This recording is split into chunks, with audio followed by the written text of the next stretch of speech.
You're listening to True Crime Feed.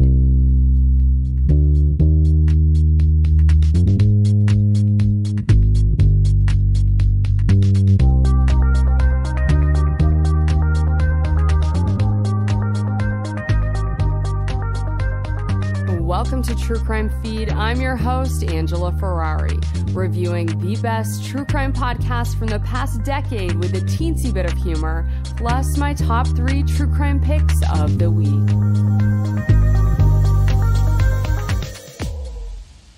As you can probably tell, I have a little case of the sniffles this week, so I sound worse than Gilbert Gottfried singing karaoke.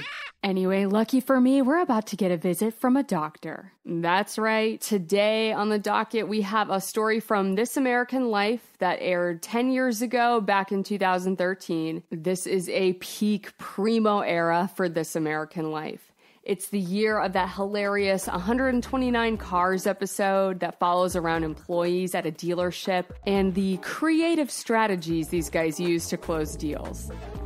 It's also the era of that heartbreaking story titled What Happened at Dos Eres, the story of a massacre of 200 people in Guatemala, and how an immigrant discovers the disturbing truth about his past.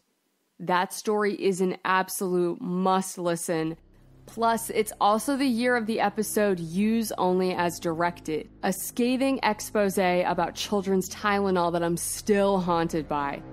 I'm tempted to make this a 5-hour episode and just talk about all of these. I gotta give This American Life credit for opening me up to the world of podcasts, getting access to these incredible stories that I've never heard anywhere else. Like today's story, reported by a rising star in podcast land, Sarah Koenig, later known for a little show called Serial. Heard of it? I have a lot of opinions about Koenig's reporting on the Adnan Syed case, but I'll save those for another time, otherwise this episode would be over 8 hours long. Instead, we are going to learn about a small-town country doctor who, against all odds, finds a way to save a man's life. And to take your listening experience of today's episode to the next level, go to thetruecrimefeed.com and sign up for my newsletter where I curate visual aids to accompany the show. I'll also include links this week to the other aforementioned episodes of This American Life. And now, a country doctor who's going to save the day by the end of this episode. And no, I'm not talking about Dr. Quinn, Medicine Woman. But do indulge me just a quick sec. I am under the weather after all, and I just need a quick 20-second dose of some comfort nostalgia TV before things get too heavy around here. Preteen, frizzy-haired Angela was obsessed with Dr. Quinn, Medicine Woman.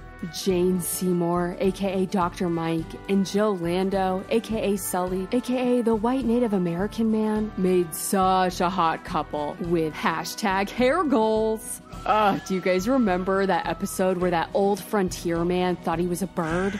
And he covered himself with feathers and tried to fly and slept in a nest and pecked at all his food like a human bird man? What even was 90s TV? This was a very serious, dramatic, prime-time hit show. And TV viewers knew every week, no matter the obstacle, whether it be a dude who thinks he's a bird, a saloon robbery committed by a tween girl, or racism in general, the expert country doctor, Michaela Quinn, would eradicate the problem just before 9 p.m. every Saturday Eastern Standard Time.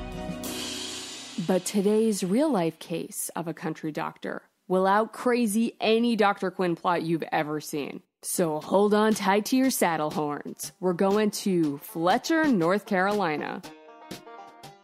A town of about 8,000 people, just 25 minutes outside of Asheville. The year is 2009, and we meet Dr. Benjamin Gilmer. He just finished med school, he's in a ton of debt, married with a kiddo and another one on the way. He applies for a position at the Cane Creek Family Health Center in Fletcher. The practice has a little bit of a weird vibe. The staff seems a bit reluctant to hire him, but eventually he lands the position. And soon, Dr. Benjamin Gilmer realizes why the staff was hesitant. Benjamin had the same last name as the previous doctor who worked at the health center, Dr. Vince Gilmer. And Vince was the one who originally started the practice, and he left abruptly. Now Benjamin had taken his place. There was confusion by the patients at first. A common interaction when booking appointments would be, "Wait, Dr. Gilmer is back? Is this some kind of sick joke?" And the staff would have to reassure them, "No, this is a different Dr. Gilmer, no relation." One female patient even started having a literal panic attack in the waiting room when the receptionist told her Dr. Gilmer would be right out. She started freaking out, thinking that she was about to encounter Dr. Vince Gilmer, when instead Dr. Benjamin walked out to greet her. I realize now I totally left something out. I forgot to mention that Dr. Vince Gilmer had abruptly left the Cane Creek Family Health Center after he was arrested for murder. And not just any run-of-the-mill random murder. Vince Gilmer was serving a life sentence for the killing of his own father. As you can imagine, this twist of events shocked the townspeople of Fletcher. Vince had been their beloved family doctor, and his horrific crime rocked this small community to its core. Many folks still couldn't believe it. They look back at all their interactions with Dr. Vince, and there was never any indication that this man was capable of murder.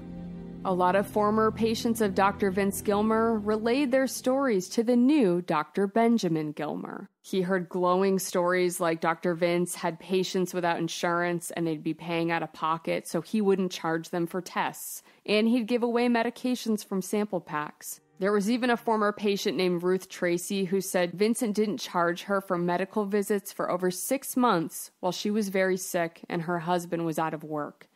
Vince was even known to make house calls if patients couldn't make it into the doctor's office. Vince Gilmer even earned himself the nickname the Bear because he was always giving out these great big warm bear hugs. The new Dr. Benjamin heard story after story of what a kind, compassionate person Dr. Vince was. No one could reconcile that the same man who was so magnanimous was also a cold-blooded killer.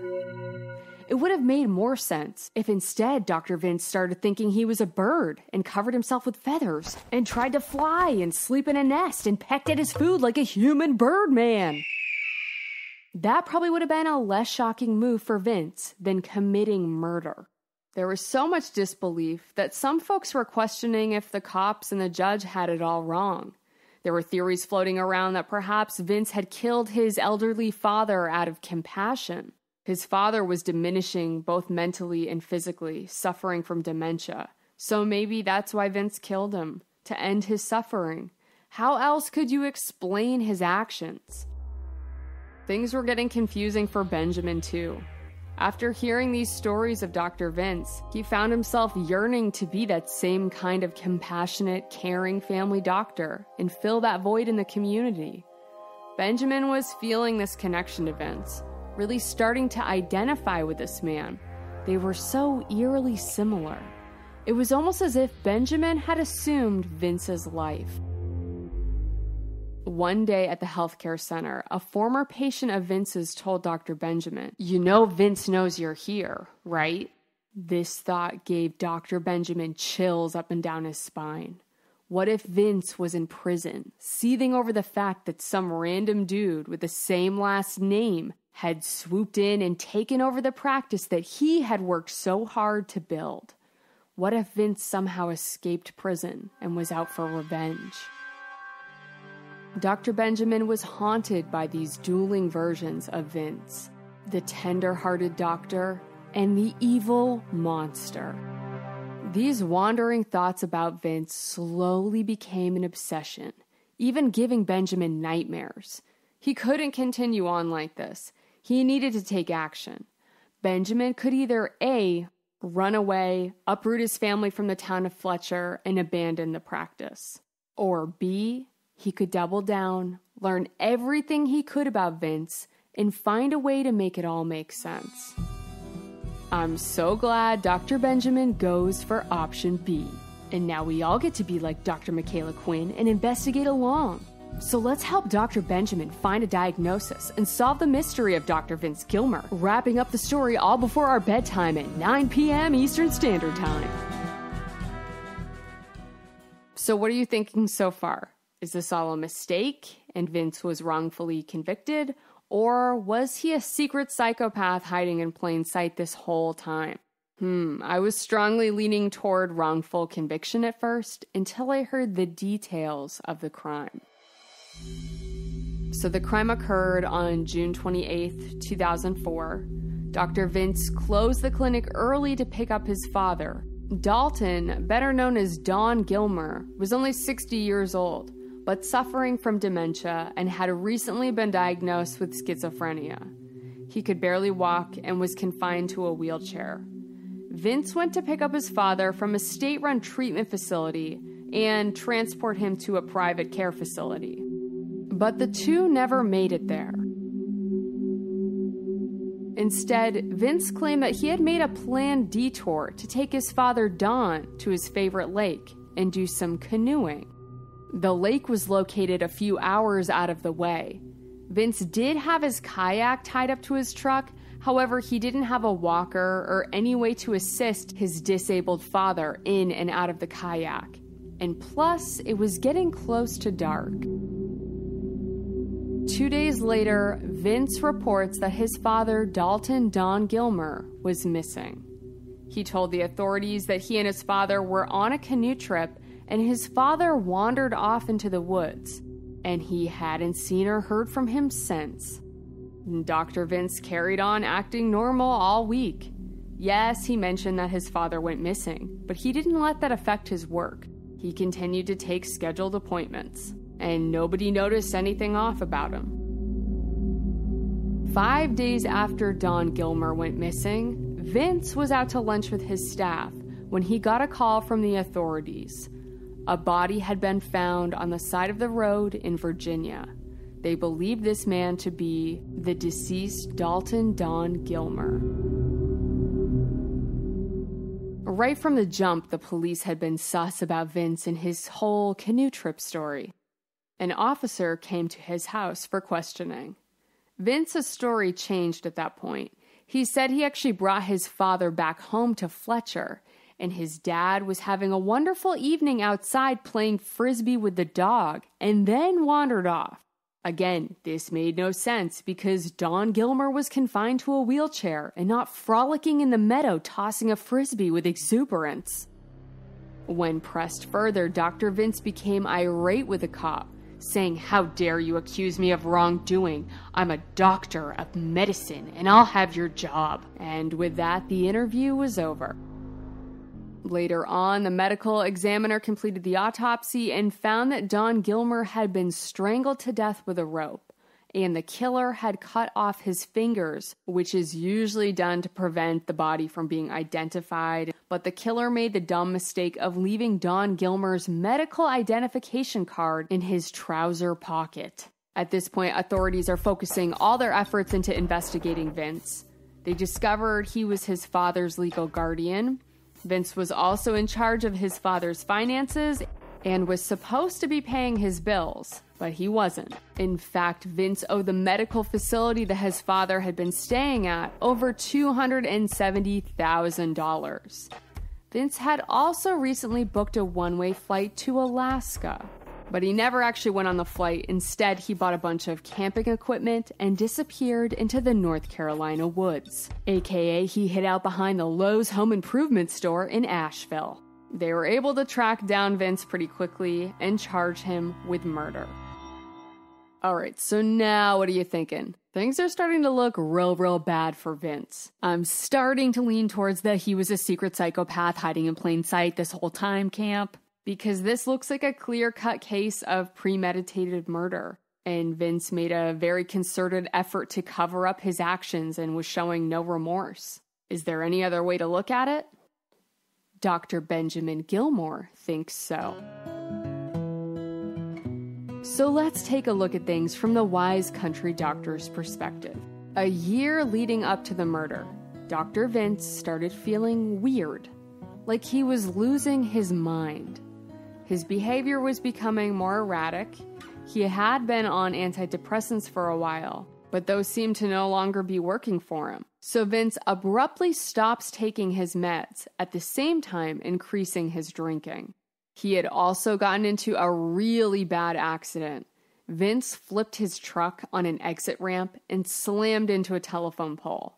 He was really banged up and disoriented, didn't even recognize his own wife, Karen. When asked for his name, he replied, Bobby Brown. That's right, Bobby Brown. Vince fancied himself to be the ex-husband of Whitney and former Sixth member of New Edition for over 24 hours until he started to come out of it. Longtime friends of Vince were a little surprised by his increasingly unpredictable behavior and even wondered if he had crashed his truck on purpose. Vince had been super stressed out lately about taking his upcoming medical board exams. He was never a great test taker, and lately he wasn't feeling very sharp at all. Maybe the pressure was just getting too much for him and he couldn't take it anymore. Others thought that Vince just wanted a new truck. His wife Karen told him he couldn't get one, and she was in charge of the finances. So maybe this was a wackadoo loophole way for him to upgrade from a Tacoma to a new Tundra. Oh, and also, shortly after this accident, Vince and his wife Karen divorce. Karen and Vince had been together since med school, and they even started the practice together. This breakup seemed to come completely out of the blue.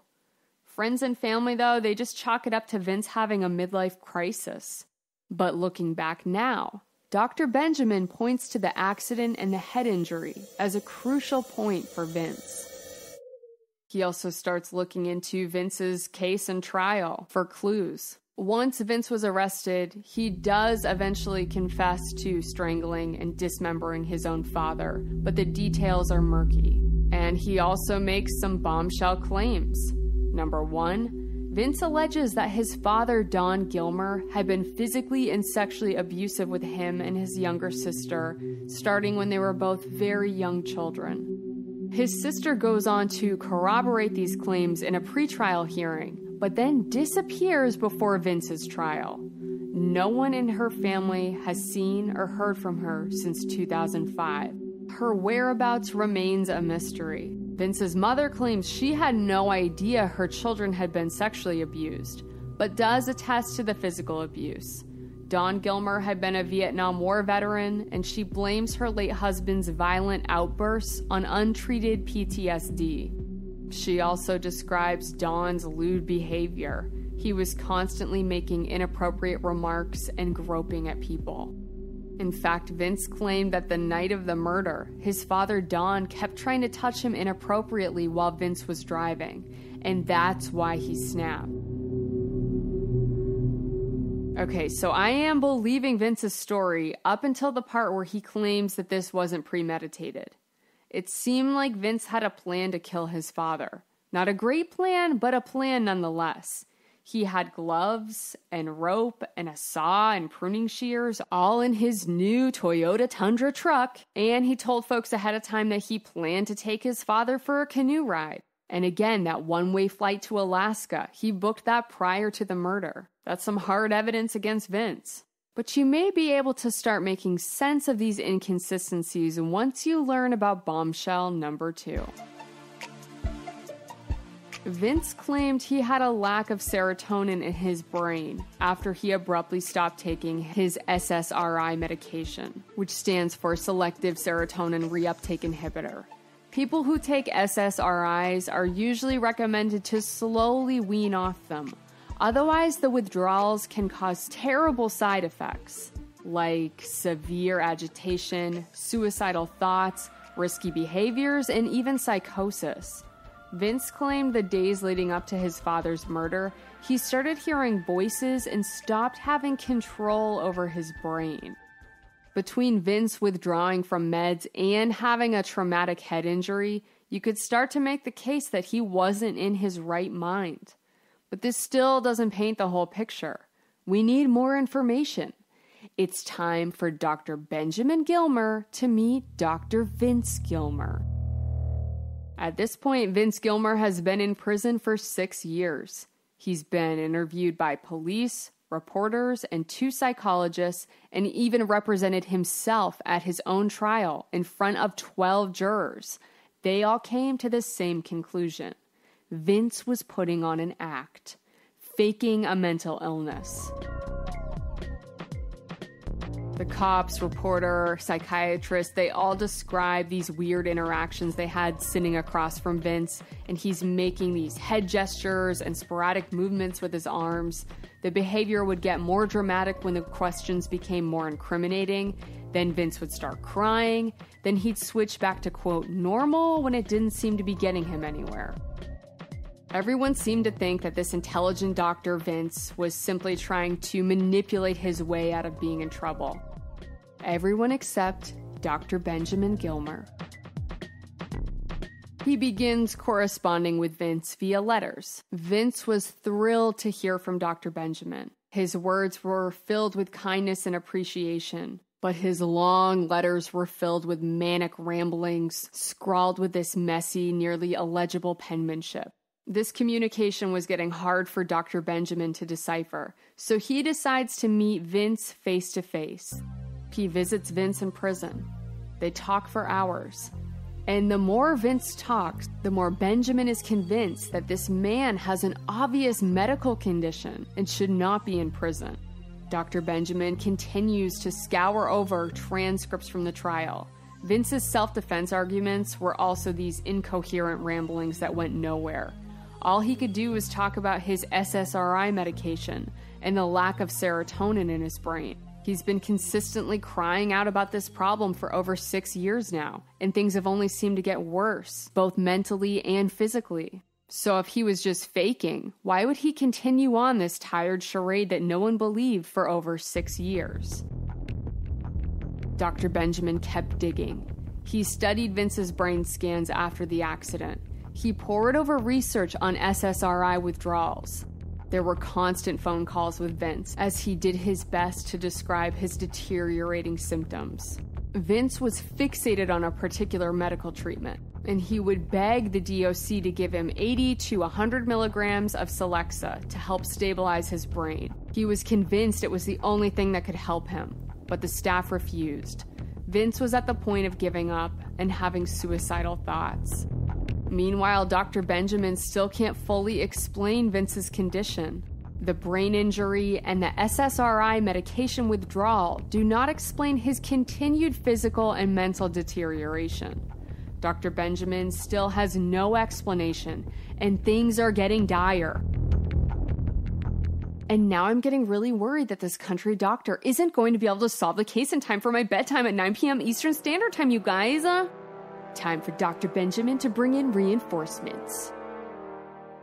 He enlists the help of his friend, a psychiatrist named Dr. Steve Bowie. Dr. Steve accompanies Dr. Benjamin on a jailhouse visit to meet Vince. And Dr. Steve interviews and observes him for a few hours, but again, no clear answers present themselves. And now they've reached the end of the road. The 2 visiting doctors say their goodbyes to Vince, and as they walk out, Dr. Steve Bowie stops dead in his tracks. Wait, what if it's Huntington's? Dr. Benjamin is gobsmacked. Of course, Huntington's. That would make perfect sense.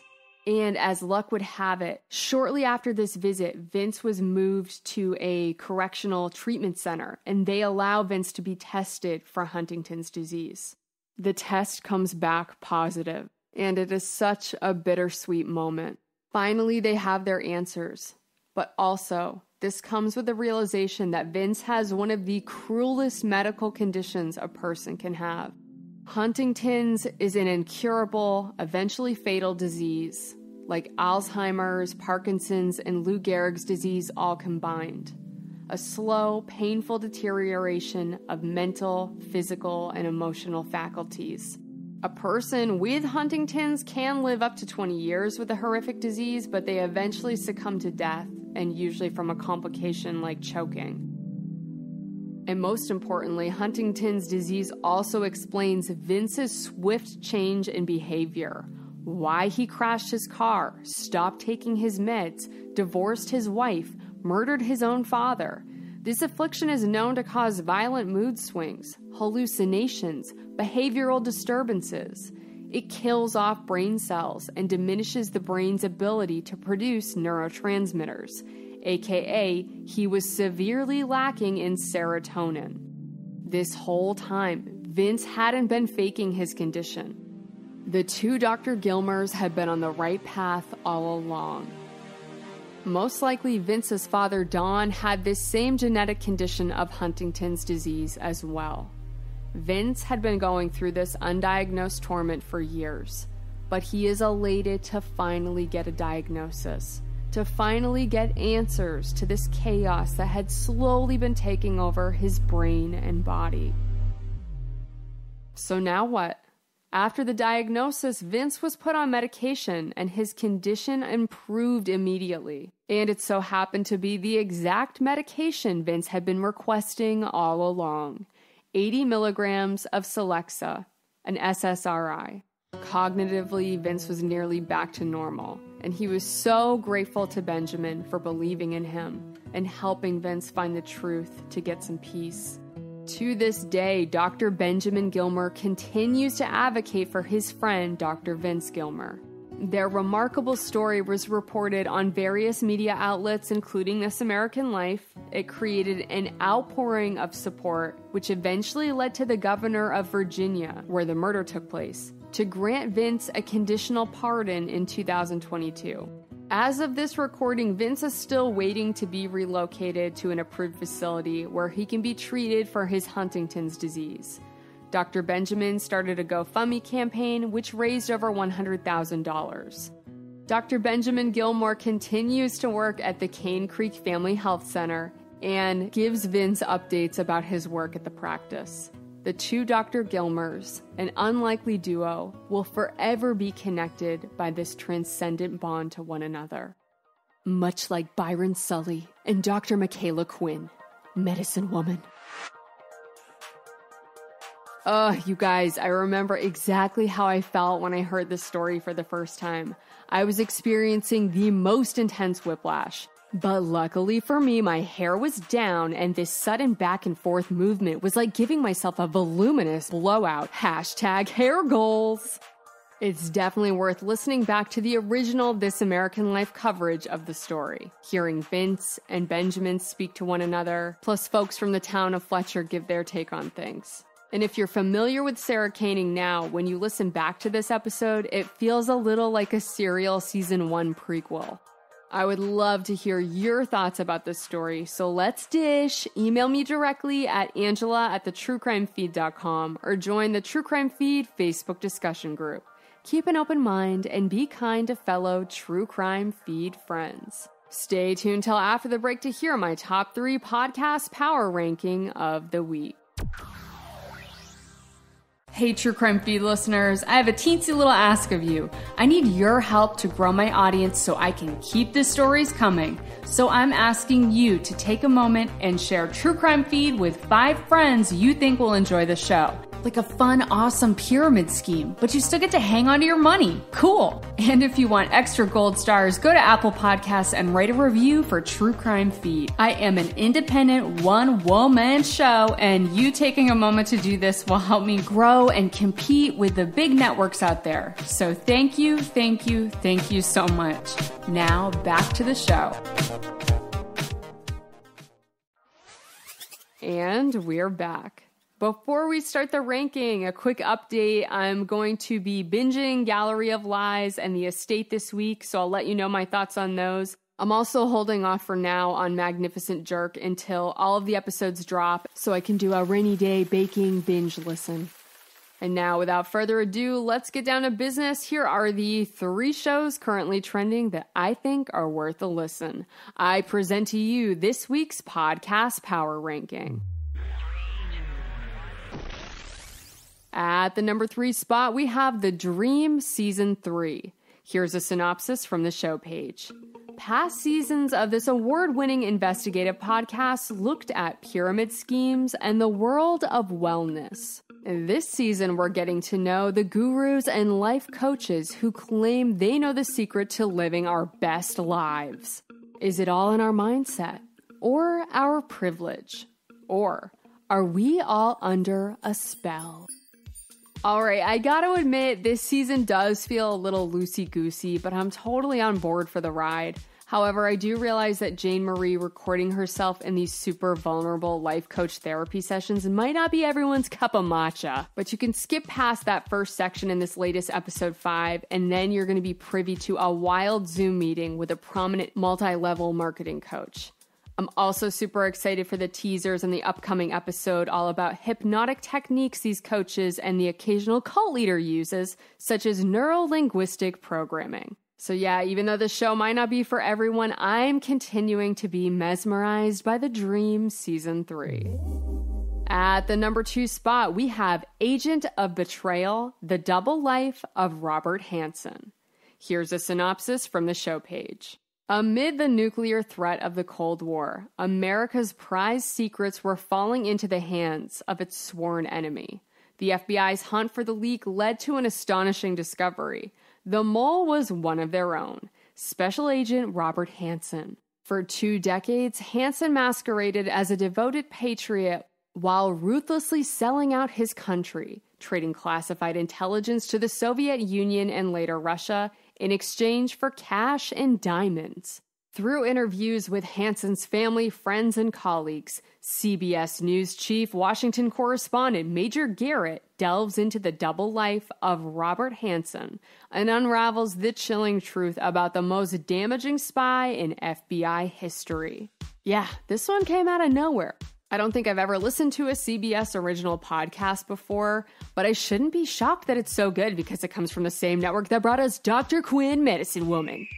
And it definitely has that big network media vibe, but the story is really interesting so far, and a really different kind of story than I'm used to consuming. So I am surprisingly intrigued by Agent of Betrayal, The Double Life of Robert Hansen. And at the number 1 spot, we have Murder in Apartment 12. Here's a synopsis from the show page. Nona Dirksmeyer is a young beauty queen, smart and talented. Her future is bright. But just days before her 20th birthday, Nona is murdered in her apartment. Police quickly decide their primary suspect is the young man who found her, her boyfriend, Kevin. And after all, his bloody palm print is at the crime scene. Case closed? Not by a long shot. In Dateline's latest original podcast series, Keith Morrison tells the story of 3 trials, 2 suspects, and 1 small town where things are not always what they seem. Dude, you guys. Episode 3 was the drum roll into episode 4, which was the beat drop. Boyfriend Kevin goes on trial for the murder of Nona, and a lot of stuff comes to the surface. So much so that I had to keep picking my jaw up off the floor because I couldn't believe what folks involved with the story were saying on tape. A juror admits to a pretty interesting technique to sway an opinion, and then hearing from the prosecutors and Nona's stepdad, dude, calm, cool, collected Keith Morrison is just asking simple questions. But instead of getting simple responses, there's a lot of, let's say, defensiveness. Who am I kidding? Things start turning into a full-on Looney Tunes cartoon. And I am living for this one. If you were on the fence about the show, it's time to get on board with Murder in Apartment 12. Keith Morrison, interrogate me! Now for my miss of the week. Oh, this is going to be a mouthful. We have Against the Rules Season 4, Judging Sam, The Trial of Sam Bankman-Fried. Here's a summary.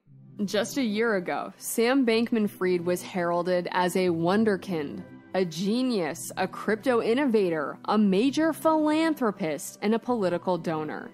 He was worth tens of billions of dollars. FTX, the crypto exchange he founded, was buying Super Bowl ads. Now he's standing trial on multiple fraud charges. If convicted, he could spend the rest of his life behind bars. Alright, so I was a huge Michael Lewis fan after The Big Short, and I loved the first 2 seasons of Against the Rules, but I'm starting to cool off on this guy This season's a little bit of a shameless plug for his new book all about Sam Bankman-Fried, where he'll unpack how all of these experienced and intelligent investors thought everything was on the up and up, while the whole time Sam was duping investors out of billions while doing tons of Adderall, playing video games, and banging his coworkers. How could this have happened? Oh, and I'm just like, this story again? How many times have we heard this? The tale of a darling tech startup or crypto exchange having a meteoric rise and then turning out to be a fraud. And I feel like it's always a bunch of bros buying into these get-rich-quick schemes thinking they invested in a unicorn and skipped over any due diligence. You and I would have recognized this guy immediately as just another Elizabeth Holmes from Theranos, or Billy McFarlane from Fire Festival, or Gerald Cotton from Quadriga. It's starting to get pretty easy to spot these fraudsters a mile away, so I don't really get how Michael Lewis is so surprised. That being said, I am going to hate listen to every single episode of this season as this bozo goes to trial. So for now, Against the Rules Season 4, Judging Sam, the trial of Sam Bankman-Fried, is going in my super secret playlist of shame. Shh, don't tell anyone. Find out next week if Murder in Apartment 12 will continue to reign in the #1 spot as this series continues, or if a new show will swoop in and take its place. Let me know what trending shows are in your top 3 and what show is in your super secret playlist of shame. I'll meet you back here next week to dust off another superb true crime show from the archive for your next feeding fix.